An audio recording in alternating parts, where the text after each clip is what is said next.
All right, I would like to call this Committee of the Whole meeting to order on Tuesday, June 26th, 2018.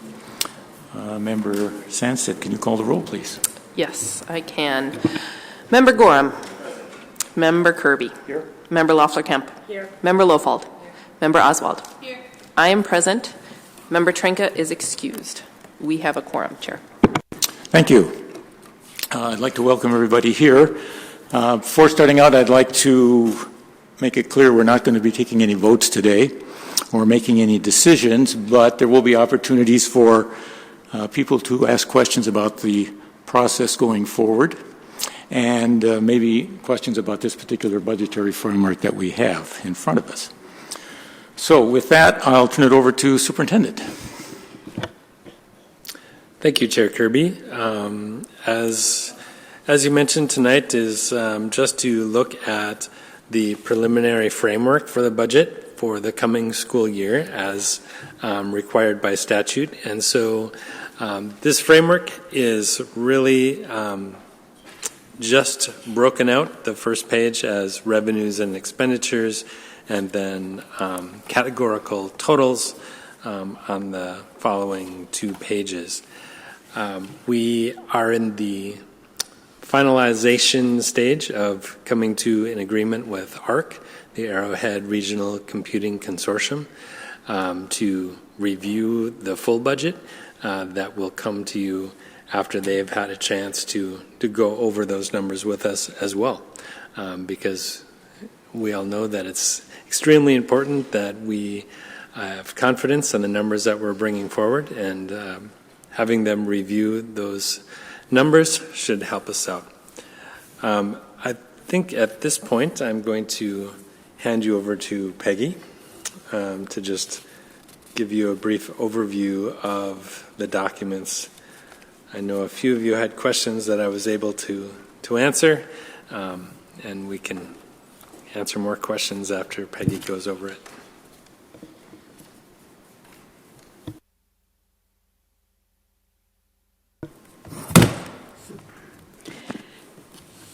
So the first page is, as the superintendent said, just a real general summary of total revenues and expenditures for each of the different funds. And we have the Fund 1 and Fund 4, the Community Services Fund, broken down between restricted and unrestricted spending. I wanted to point out the debt service fund shows a large deficit. That is due to the fact that we had advance refunding bonds issued in previous years. That those funds have been sitting in escrow until our fiscal year 2019, when the call date of those bonds are coming to, and so that money will be spent then in fiscal year 19. So that's why you see a large deficit. You have your expenses quite larger than your revenues. That's because the revenue was received in prior years. So if we go to the next page, we have the components of what the state considers our general fund, which we have broken down between funds 1, 3, 5, and then the student activities. These are categorized as the different categories that the state looks at. Administration covers the school board, the superintendent's office, the assistant superintendent's office, testing and assessment, the curriculum director and staff, and school administration. District support services would be business services, including finance, purchasing, print shop, facility management, that type of stuff. Elementary and secondary regular are teaching staff, paras, anybody in the classroom, and athletics. Vocational education covers the Vocational programs are career and technical education programs. Special education, of course, is self-explanatory.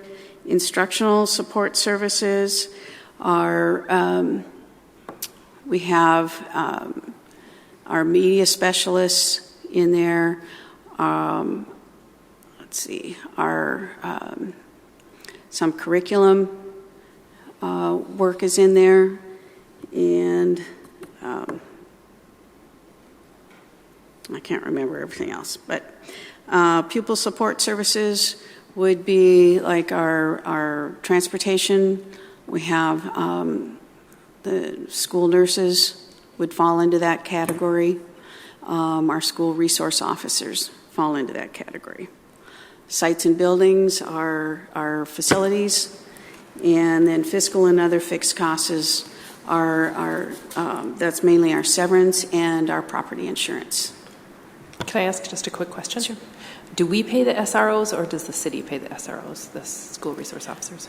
We pay the city for the services of the school resource officers. 62%. 62% of it. Thank you.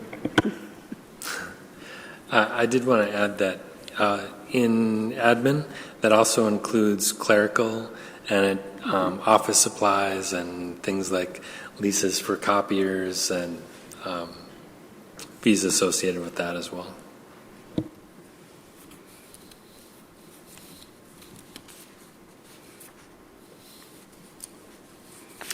And then the final page are those same types of categories, and therefore they would cover our other funds: food service, community education, construction, debt service, our internal service fund, which is our dental insurance, and then our trust fund, which is our severance package for federal programs. If you'll... Can I make a quick request, Sure. Peggy? When we get the next round, could you give us a key with all that information, such as the internal service is actually the dental plan? Sure. Thanks. Also want to point out at the bottom of both of these sheets, we have the projected excess or deficit for this current fiscal year, and that's based on any budget changes we've put in during the year, as well as the adopted budget for fiscal year 18. And below that is the fund balance that was recorded in our audit for fiscal year 17. Those added together with the difference between the revenues and expenditures would equal the fund balance that we're projecting for at the end of fiscal year 19.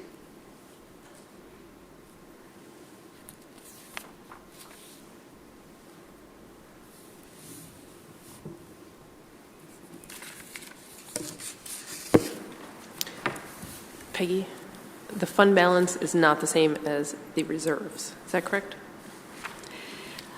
It would be included in the fund balance, any reserve that you have. But yes. The reserves is within, but it's not equivalent to?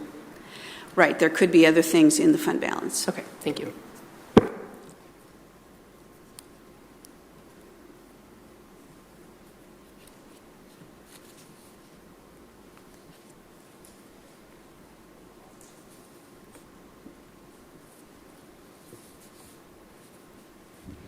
And I'll be happy to answer any questions anyone might have.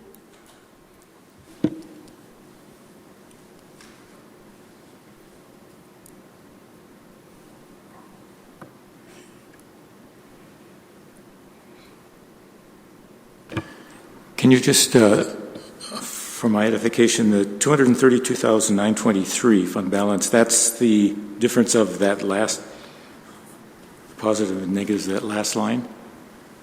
Yes, Okay. it's what we're predicting for a I final didn't add all those up. Right, okay. general fund balance. But that's where that came yes. from. Okay. Does anybody have any questions?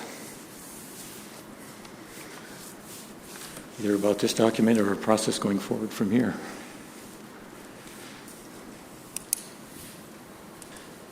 I can share that we have our first meeting with ARC on Monday.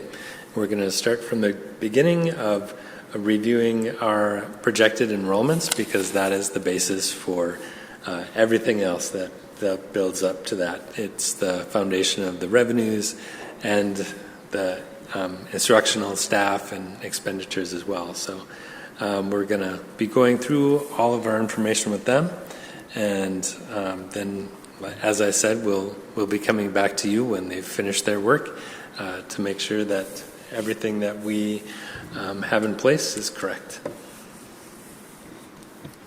Member Oswald. So the totals we're looking at right now, are these the totals of how you want them to be for our next budget, or is this what we have been operating under over this last year? The budget that you're looking at has the adjustments made that the board approved in April with the reductions and the changes in funding streams. This reflects those changes. And so by passing this, are we essentially validating the final budget proposal that you'll be bringing to us later next month? This framework validates what you voted on in April. So in April, you voted on a preliminary budget. This framework puts what you voted on into place.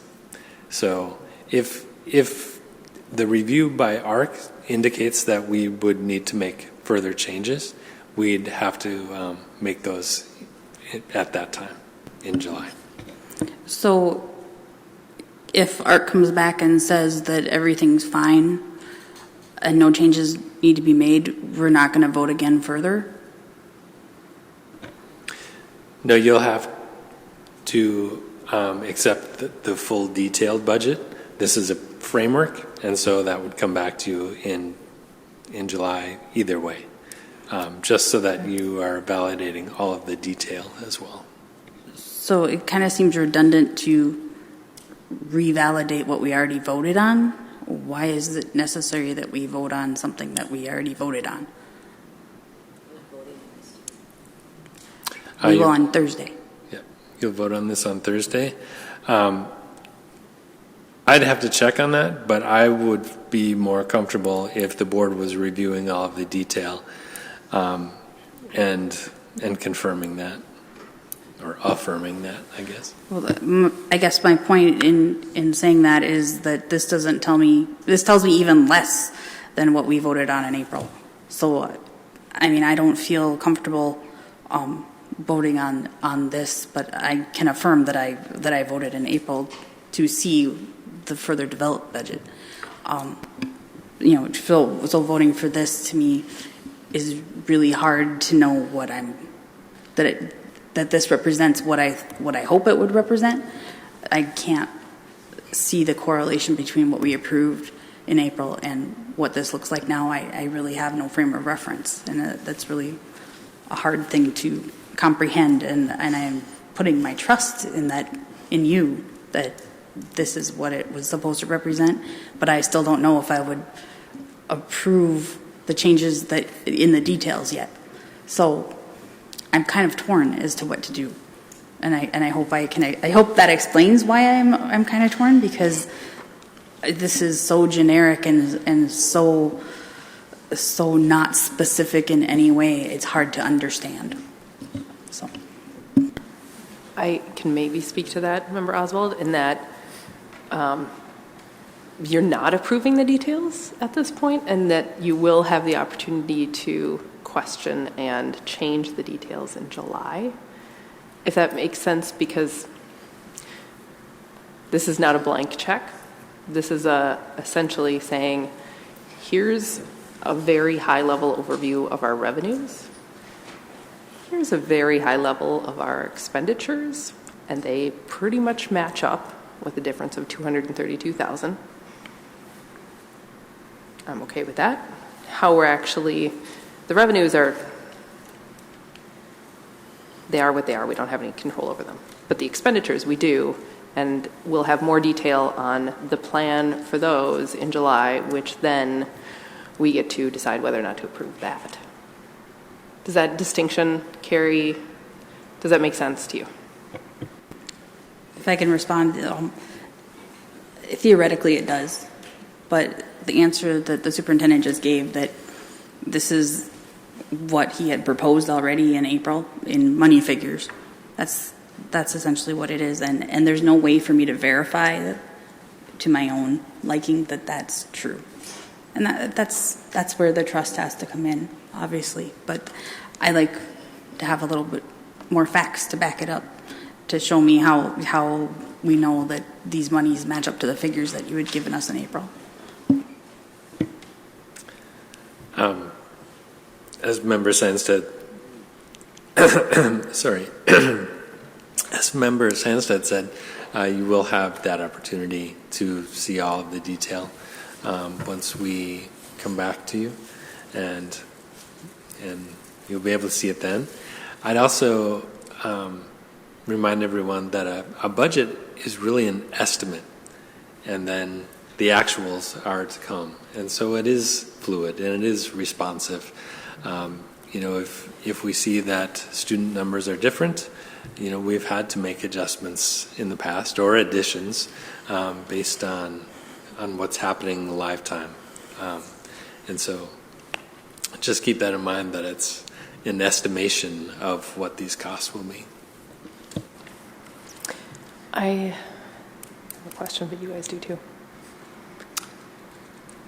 Mine has escaped my head. I'll come back to it.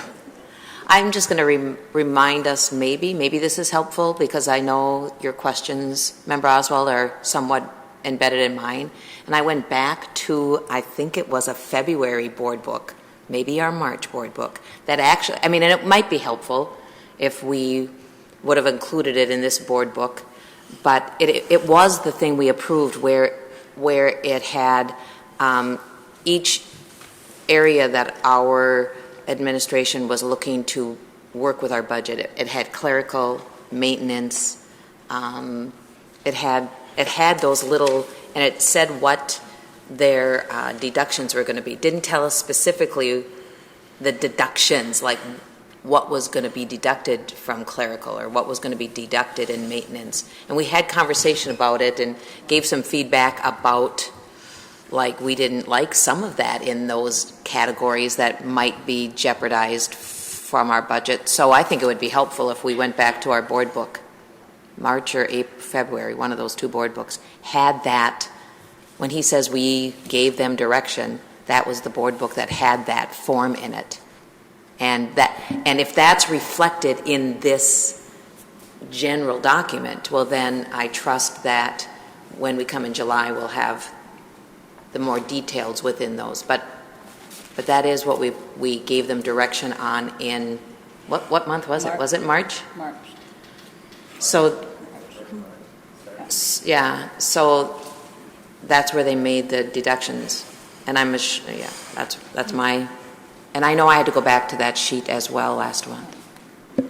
Well, if Member Gorm will let me sneak in a response, and that brought me to my first question as to if we already approved this in April, and this is just the reiteration of what we already approved, why do we have to reapprove it? And so, and I get that you're asking for extra okay at this point.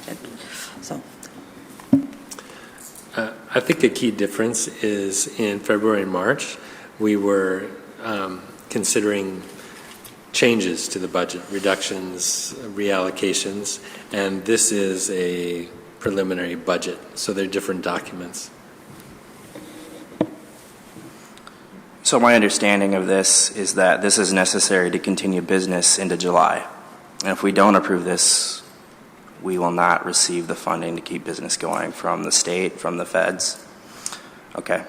I wonder, and there may be some legalities tied up into this, but I wonder if looking at our resolution, it says that we're approving this budget for fiscal year 2019 as presented. Can we change the language to say for July 2018 or not? Is that? I did look up the statute again today to review it, and it's pretty clear that it needs to be for the next school year. It says prior to July 1 each year, the board of each district must approve and adopt its revenue and expenditure budgets for the next school year.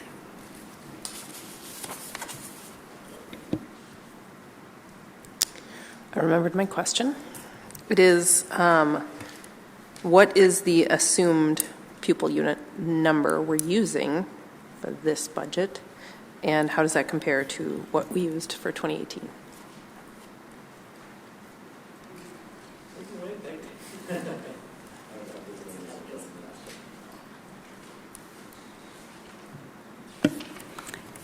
Could you repeat that a little bit? What's our attendance presumption that we're using to get to our revenue number? Enrollment projection. Yep. Oh, I have.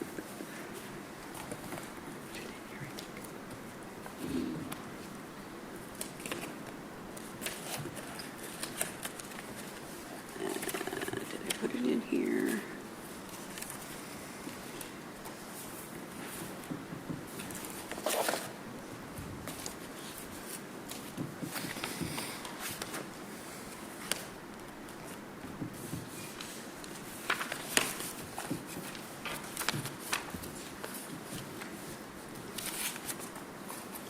I know I have. Okay.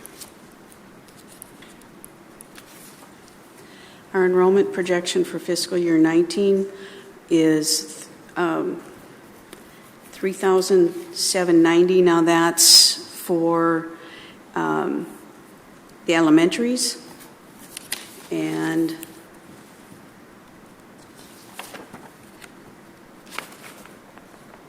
I thought I had the secondaries here too. I can get you the secondary ones. It comes to a total of 7,000, but let me get you the actual number.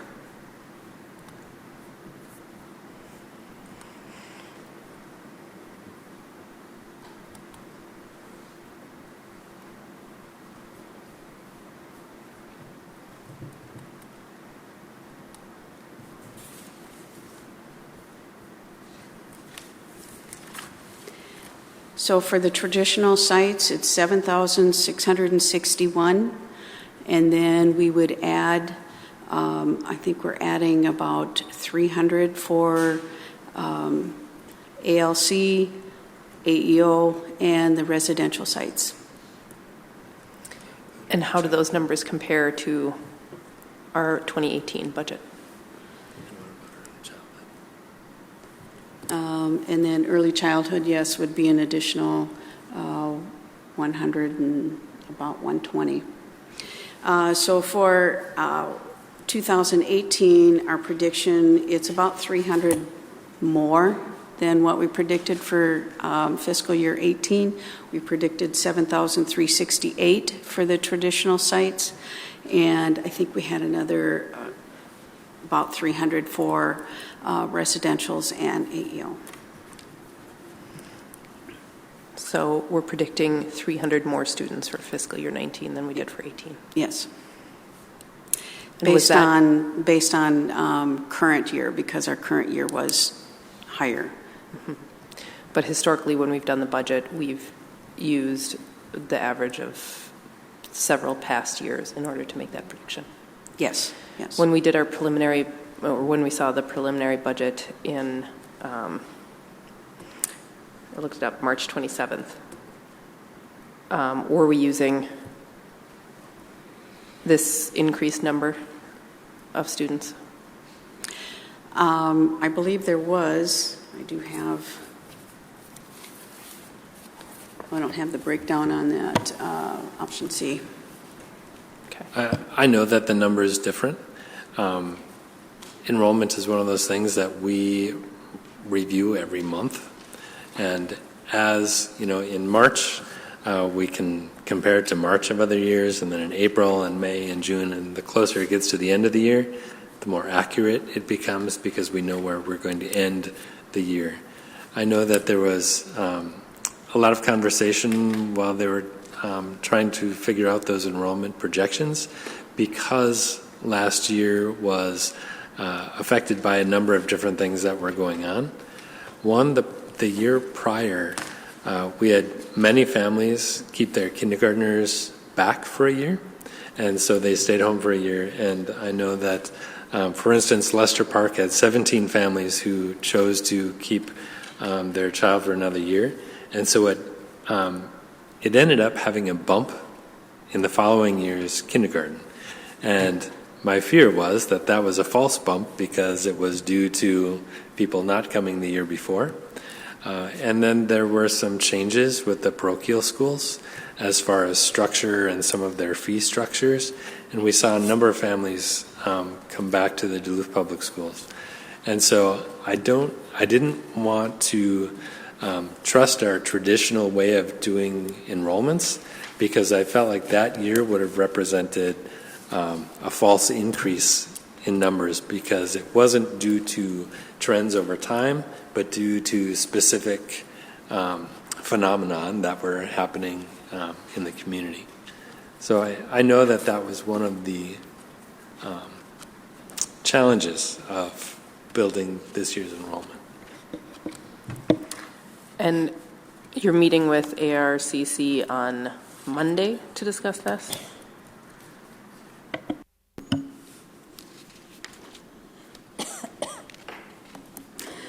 Can you explain to us the process that ARCC is going to use to evaluate our budget? I mean, it's my understanding that it's overseen by area superintendents and school board members and finance people, and so I'm not quite clear on how they look at other school districts' budgets. Could you talk about how you arrived at finding them and why you think that they're able to help us? I did talk to Tom Melcher at the state. He's the state director of finance. Actually, I'm not sure if that's his exact title, but you know who Tom Melcher is.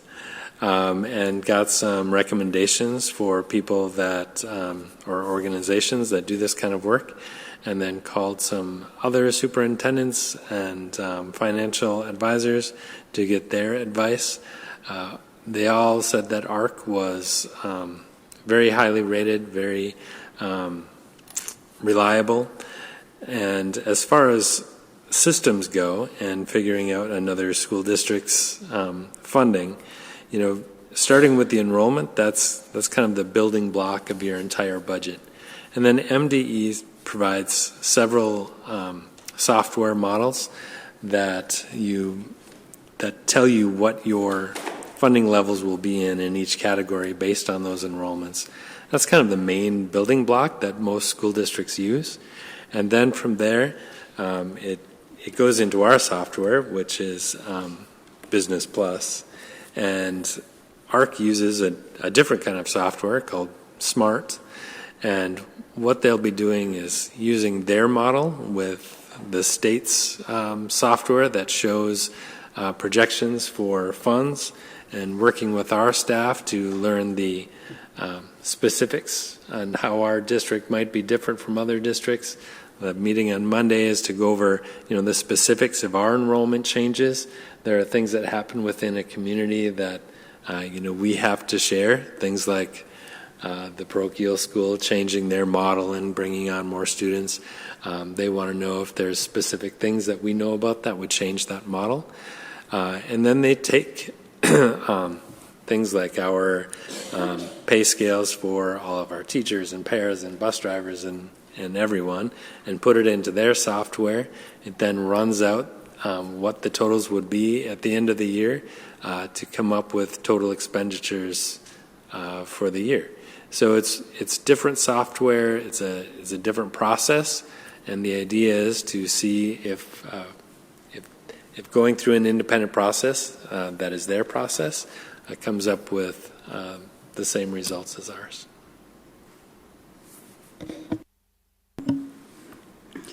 Thank you for that explanation. I was really interested to know, because their website didn't quite explain it that way. So I appreciate that knowledge.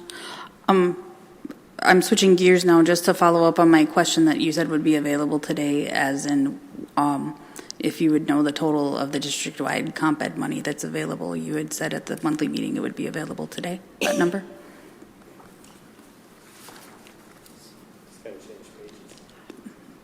No pressure.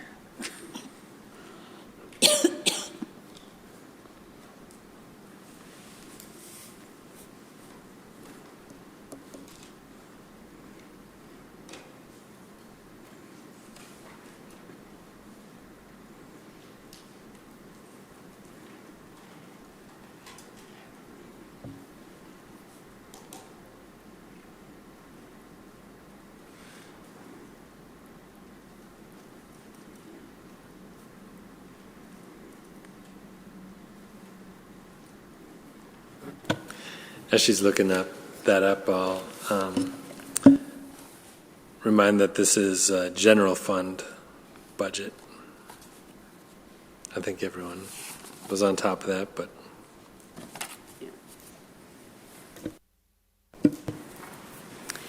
The amount for fiscal year 19 for comp ed is $7,546,118. And of that, how much is district-wide? That's district wide. no, that's staying at the district level. Oh, you wanted, oh, okay, that breakdown. Sorry. That's just the total available from the state. Wrong page. Yeah, wrong page.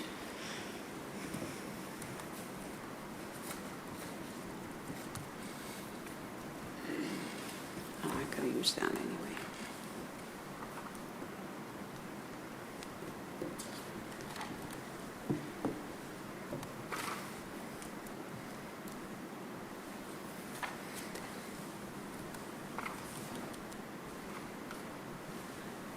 So what we're using district-wide is $798,677 for secondary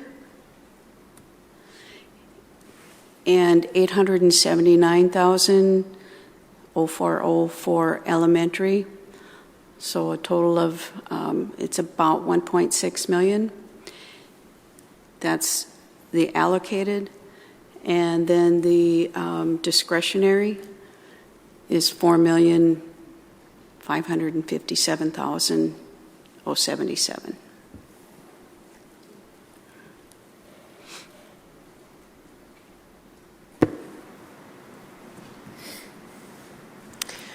I'm comparing back to the preliminary budget in March, and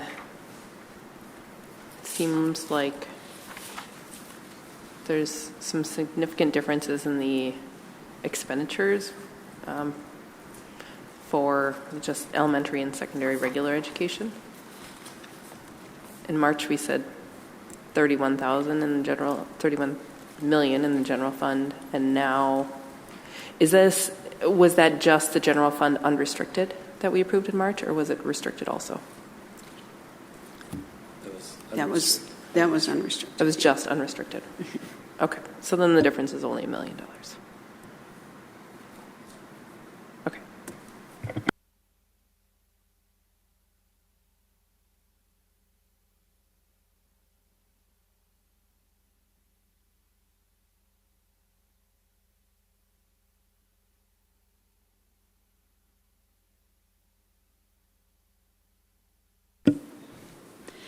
So the district-wide, the 20% that we reallocated was 1.1 million, and then the allocated for per each site was another 555,000. So that's where the 1.6, The 10%. the 10%, yeah.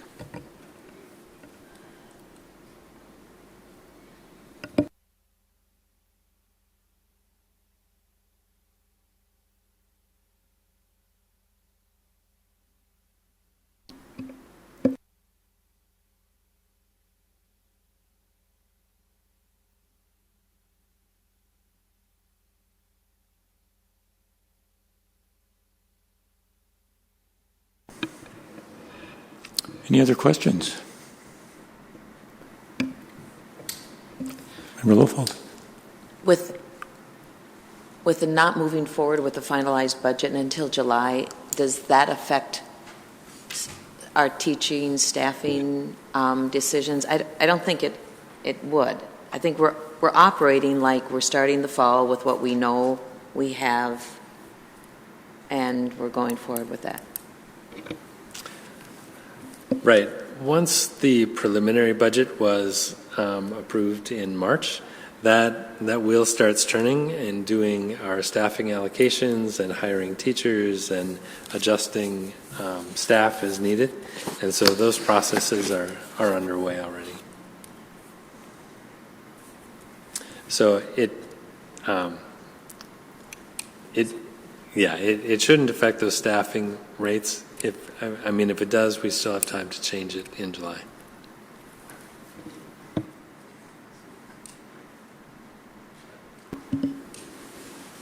Roswell. I'm still kind of hung up on voting to approve the expenditures and the revenue budget. I'm kind of thinking of it like, approving the money amounts, period. And then when it comes to next month, if I disagree with the details and I don't like that and don't want to approve that, I feel pressured to vote for it because I already voted for it. Because if I'm going to approve it on Thursday, then why would I want to change it in the future? If I still, no matter what, don't like this process is really a tough thing to swallow. I feel like we're putting the cart before the horse in having and being forced to do this. I feel a certain amount of frustration knowing that I'm voting for a budget, but yet not voting for the budget. Because if push comes to shove, if that second meeting in July never happens, we've already approved it and you can move forward with that approval, knowing that we approve the amounts and you can spend it the way we had hoped you would spend it, but not having details. So that's the problem I'm facing, the kind of the conundrum, the personal angst, I guess, in that, that second vote isn't absolutely necessary, but I'm thankful that you want it and need it and are requesting it, and I'm putting my faith in you that we're going to have it. I would have just rather had it first, because this is really awkward. It truly is awkward. I don't know how to look at my community and go, well, we voted for, $103 million somehow, some way, and yet I can't tell you how that's going to be spent yet, but I can tell you that we voted for certain cuts and certain things, but I don't know what those look like yet. That's hard to explain to people. And so I don't know what comment you're going to have, but I'm sure you can help, I hope, settle my angst a little bit anyway. Quite honestly, I have enough angst and frustration myself. This certainly isn't the process I would have chosen had things gone as planned.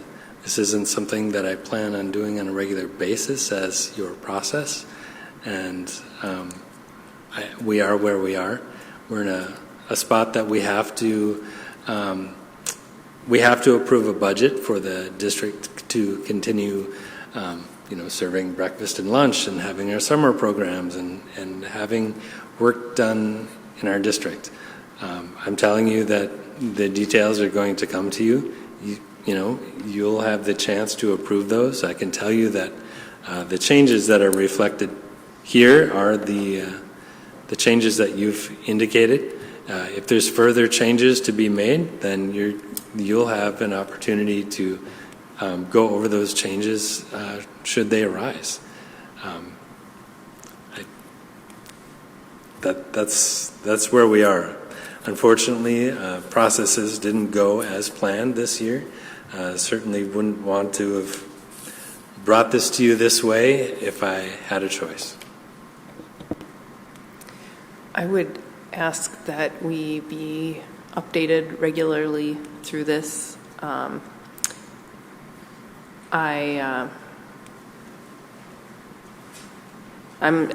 just looking at the difference between the budget we approved in March and this one, and there are some differences. You might want to take a look at it, Member Oswald, but I'm thinking that probably we will have more questions arise, and I'm thinking in terms of transparency and abiding by the open meeting law rules, that perhaps if we can send questions to you and you can put out, we can send questions individually and you can give us, not necessarily a daily, but, every couple of days, here's what I've learned working with ARCC, here's how things are changing, here's answers to some questions that have come up, and that is then information that I believe to be publicly available should somebody, but so that we can continue to get more information on this, not just between now and Thursday, but over the next month.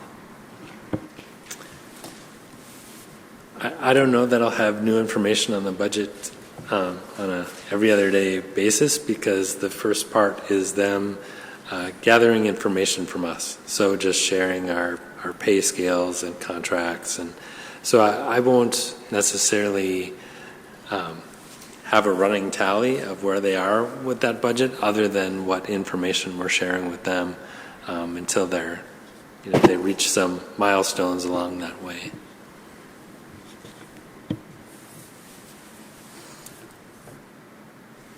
Oh, sorry. Just wait my turn. I want to just go back to APU a little bit. I think I understood a bit of what you're saying, but if it would be possible to kind of have it written out, perhaps in an email, how this current APU that we're using to project this budget versus 2018, that would be helpful for me. Would you categorize this APU you were currently using to build this budget as conservative? The numbers that we began with, I always made sure we're leaning conservatively. Okay. Thanks. Just one more comment. I do think that once we kind of get through this process, it'd be helpful to look at our policies around budget and really look at updating them and hopefully getting to a final budget before June in the future. My thoughts that I'll just throw out there to everybody else. I will say I'm sorry. I think there is a policy on budgeting that is well over a decade old, which probably we should look at in August, is my guess. Let's give ourselves a little bit of time, but it'd be nice while this is fresh for us to revisit that and set our own parameters for how this is going to go next year. I will say that it wasn't part of the delay this year, but sometimes the legislative session delays our budget because we don't know what the funding is. Next year will be a funding year, and so we'll be in a position that we wouldn't be able to finalize the budget until the legislative session is complete and we get the district runs from MDE telling us exactly what our revenues will be. So sometimes that does come into play.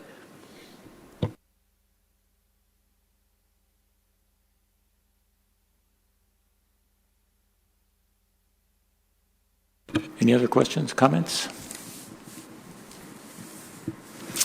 Seeing none, then I think we will adjourn this committee of the whole meeting. Thank you very much.